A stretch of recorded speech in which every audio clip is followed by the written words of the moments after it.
Usai dilantik Presiden Jokowi, Panglima TNI Jenderal Andika Perkasa langsung soroti konflik Papua. Beliau 1 tahun ke depan, waktu yang sangat relatif singkat, Pak Andika dihadapkan dari berbagai tantangan yang tidak ringan, yang terkait dengan dinamika lingkungan strategis, khususnya tentang dinamika yang ada dalam negeri kita, seperti masalah Papua. Kemudian juga masalah belum tuntasnya pembangunan basic pulau-pulau terluar yang pernah saya sampaikan, yaitu Natuna lebih fokus lagi, kemudian Somlaki, kemudian Maroke, tentang adanya Blok Sela, kemudian juga tentang Morotai. Nah, ini merupakan fokus yang bisa dikebut dalam 1 tahun, seperti yang saya sampaikan khususnya tentang masalah Papua tersebut. Saya kira begini ya, ini ada hubungannya dengan pengangkatan Pak Jenderal Andika ya. Kalau niat baik, kenapa tidak dari awal-awal? Itu menjadi pertanyaan kita semua ya. Pada saat fit and proper test tidak ada satu fraksi pun yang menanyakan itu ya. Pertama, soal pelanggaran HAM. Kami di Komisi 1 selama beliau menjadi Kepala Staf Angkatan Darat tidak pernah dari ya Komisi Hak Asasi Manusia itu melaporkan tentang rekam jejak dari Pak Andika. Jadi baru-baru saja setelah fit and proper test kami mendapatkan informasi ada pembicaraan masalah ini. Tetapi tentu ya kami belum mendapatkan informasi resmi.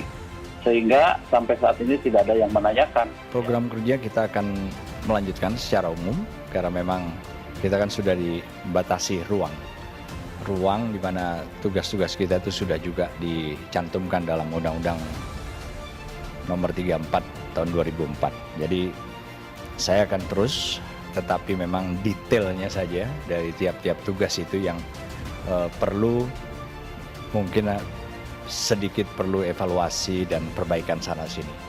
Ini mungkin waktu yang berat untuk Tentara Nasional Indonesia, terutama untuk mereka yang memang ingin nama institusi penjaga negeri ini harum namanya, sehingga mereka bangga membawa nama kesatuannya. Dan yang membuat saya kagum adalah cara penyelesaian yang dibuat oleh Jenderal TNI Andika Perkasa, Kepala Staf Angkatan Darat. Kenapa saya kagum? Di sini saya melihat kedewasaan TNI yang diwakili oleh Jenderal Andika Perkasa dalam menyikapi situasi. TNI yang biasanya sangat tertutup, pelan-pelan membuka dirinya kembali. Saya jarang melihat situasi ini di mana sebuah institusi yang powerful tiba-tiba menjadi begitu bersahabat dengan mengakui kesalahan mereka dengan jantan.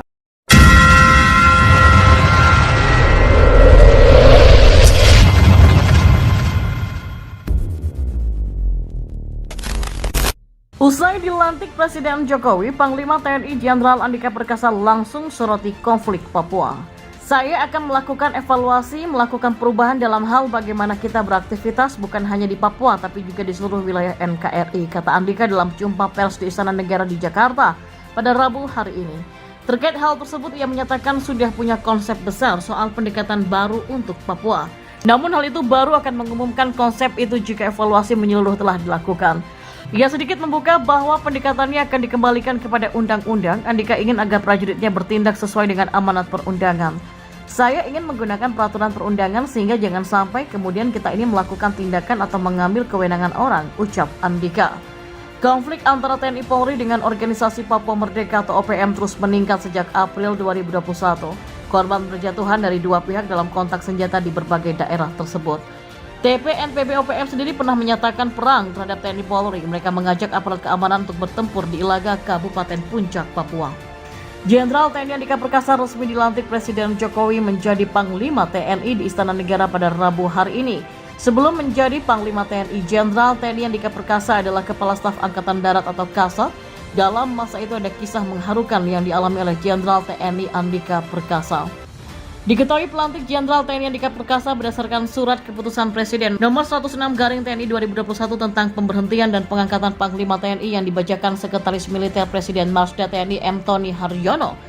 Setelah keputusan Presiden dibacakan, Jenderal Andika pun mengucapkan sumpah dan janjinya yang dipimpin oleh Presiden Jokowi. Dengan pelantikan ini, maka Jenderal Andika Perkasa resmi menggantikan Panglima TNI sebelumnya, yaitu Marsikal Hadi Cahyanto yang telah memasuki masa purna tugas. Sebelumnya, Jenderal Andika Perkasa diusulkan oleh Presiden Joko Widodo menjadi calon tunggal Panglima TNI. Usul tersebut lantas diajukan ke DPR untuk mendapat persetujuan. Pengajuan yang dikirimkan lewat surat Presiden atau Surpres yang tiba di DPR pada 3 November kemarin. Setelah menerima Surpres, pimpinan DPR RI kemudian menugaskan Komisi 1 untuk menggelar uji kelayakan dan kepatutan atau fit and proper test terhadap Andika Perkasa. Usai proses fit and proper test pada 6 November kemarin, Komisi 1 DPR RI menyetujui Andika Perkasa sebagai calon Panglima TNI. Persetujuan itu lantas disahkan dalam rapat paripurna ke-9 DPR masa persidangan 2 tahun sidang 2021-2022 pada 8 November kemarin. Jenderal TNI Andika Perkasa pun menangis. Ya, Jenderal Andika Perkasa tak kuasa menahan tangis saat melihat prajurit wanitanya terbaring di rumah sakit, dan inilah ceritanya. Sosok prajurit yang membuat Jenderal Andika menangis adalah Sertu Kariska Nurjana.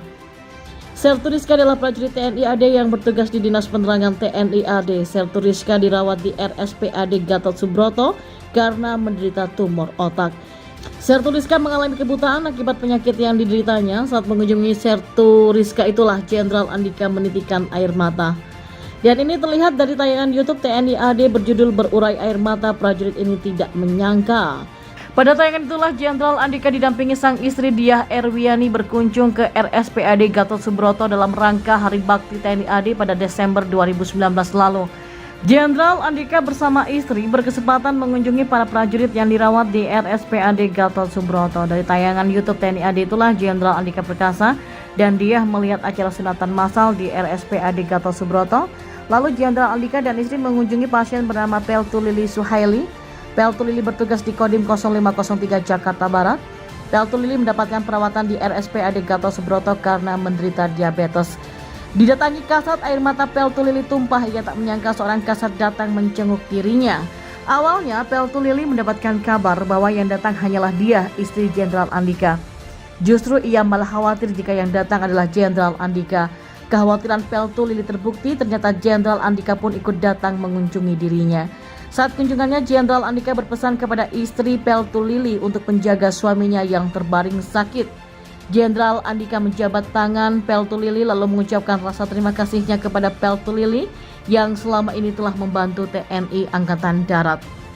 Mendengar ucapan dari Jenderal Andika tersebut, Peltu Lili pun tak kuasa menahan tangis. Menurut Peltu Lili, selama ia berdinas sebagai prajurit TNI AD, baru kali ini ia bertemu seorang kasat.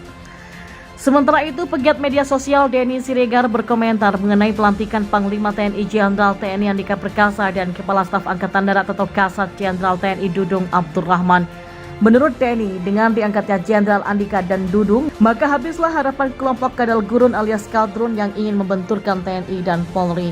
Sebelumnya, Presiden RI Joko Widodo resmi melantik Jenderal TNI Andika Perkasa menjadi Panglima TNI di Istana Negara Jakarta Pusat. Andika mengisi posisi yang ditinggalkan Marsikal Hadi Cahyanto yang memasuki masa pensiun per November 2021 lalu.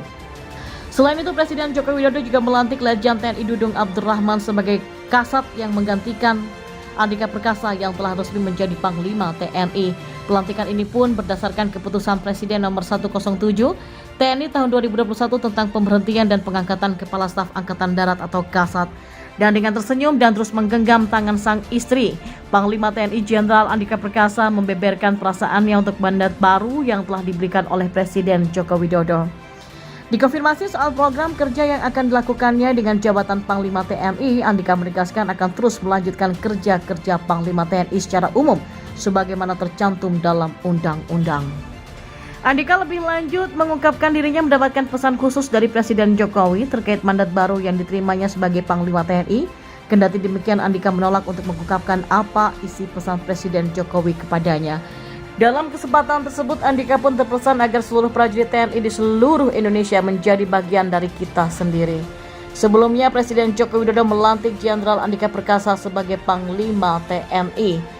Jenderal Andika Perkasa menjadi Panglima TNI menggantikan Marsikal Hadi Cahyanto yang pensiun pada 8 November 2021 kemarin.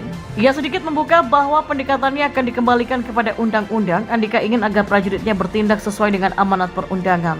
Saya ingin menggunakan peraturan perundangan sehingga jangan sampai kemudian kita ini melakukan tindakan atau mengambil kewenangan orang, ucap Andika.